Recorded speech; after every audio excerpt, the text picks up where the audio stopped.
गर्मी की छुट्टियों में रोहन अपने दादा दादी के घर गया। दादाजी हमेशा रहस्यमय और दिलचस्प कहानियां सुनाया करते थे, लेकिन इस बार दादाजी ने कुछ और ही सोचा था। एक दिन जब दादाजी और रोहन आंगन में बैठे थे, दादाजी ने एक पुराना धूल भरा बक्सा निकाला। उन्होंने धीरे धीरे बक्से का ढक्कन खोला और रोहन से कहा, रोहन, इसमें छिपा है एक रहस्य। रोहन की आंखें चमक उठी। उसने पूछा, क्या है इसमें दादाजी? दादाजी मुस्कुराए और बोले, हर घंटे के साथ तुम्हें इसमें से एक वस्तु निकालनी होगी और उसका रहस्य सुलझाना होगा। पहले घंटे में रोहन ने बक्से से एक पुराना सिक्का निकाला।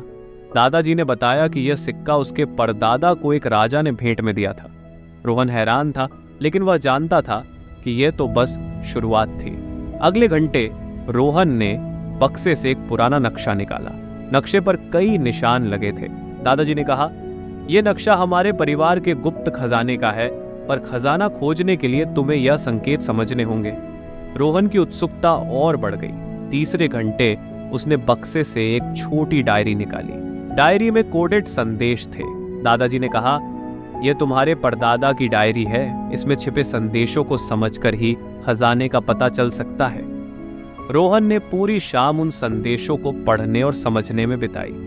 अंततः उसने एक संदेश को डिकोड किया, जिसमें लिखा था, खजाना उसी के लिए है जो परिवार की सच्ची विरासत को समझे। अगले घंटे में रोहन ने बक्से से एक आखिरी वस्तु निकाली, एक पुरानी तिजोरी की चाबी। दादाजी ने कहा, यह चाबी हमारे घर की पुरानी तिजोरी की है। अगर तुम सही मायने में परिवार की विरासत समझ गए हो तो तिजोरी में तुम्हें खजाना मिलेगा। रोहन ने चाबी लेकर तिजोरी खोली। उसमें एक चिट्ठी थी। चिट्ठी में लिखा था, प्रिय रोहन, असली खजाना हमारे परिवार की कहानियां, हमारे रिश्ते और हमारे संस्कार हैं।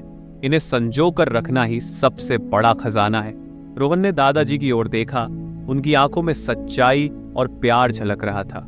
उसने समझ लिया था कि असली खजाना पैसे या संपत्ति नहीं, बल्कि परिवार की विरासत और उनके साथ बिताए पल होते हैं। इस प्रकार दादाजी का रहस्यमय बक्सा रोहन को जीवन का सबसे बड़ा सबक सिखा गया। अगर ये कहानी आपके दिल को छू गई हो तो वीडियो को लाइक जरूर करें, ताकि ये कहानी और भी लोगों तक पहुंच सके। और अगर आप ऐसी और कहानियां सुनना चाहते हैं तो हमारे चैनल को सब्सक्राइब करना ना भूलें।